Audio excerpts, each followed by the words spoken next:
Hello guys, welcome in YouTube channel Maribig Gamueda. So ang i-video ko ngayon, nagluto ako ng adobo ng manok. Kasi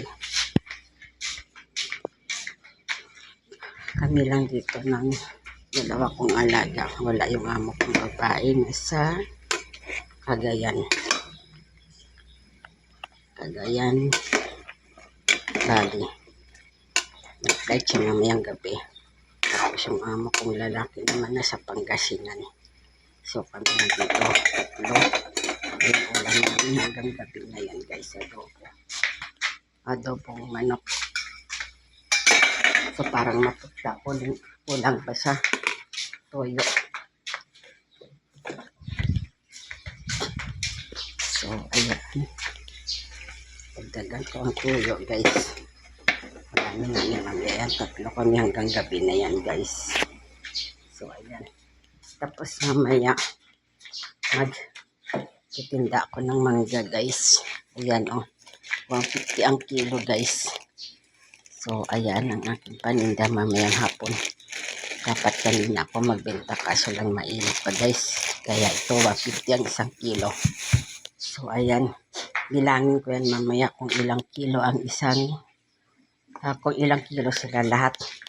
Tapos yung aking kalabasa 30 ang isang hiwa. So ayan, malaki guys. Kasi kaya ako binanta ito kasi wala sila dito. Itatlo lang kami, di naman namin kayang ubusin ito. Binenta ko yung ibang okra. Nabili na yung 5. Nabili na yun ang 5. Tapos ito, magbebenta pa ako mamaya dito. 30 pesos ang isang hiwa. Tapos ayun, bali dalawang hiwa pa guys.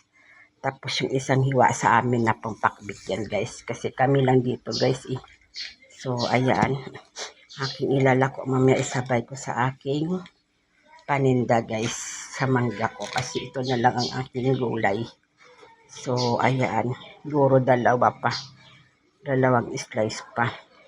O kaya gawin ko na lang siya 40 dito guys, o 40 pesos. Kasama ang okra 50 lahat. Ayan 40 pesos guys. So ayan 40. So malaki na. O diba? So ayan, bebenta ko yan mamaya. So titingnan ko yung adobo namin. Kasi matagal matagal umalis ang yelo. Kaya alas 12 na ata. Kaya ang hirap ng manok, sobrang press, sobrang yelo guys. So ayan ang aking adobong manok.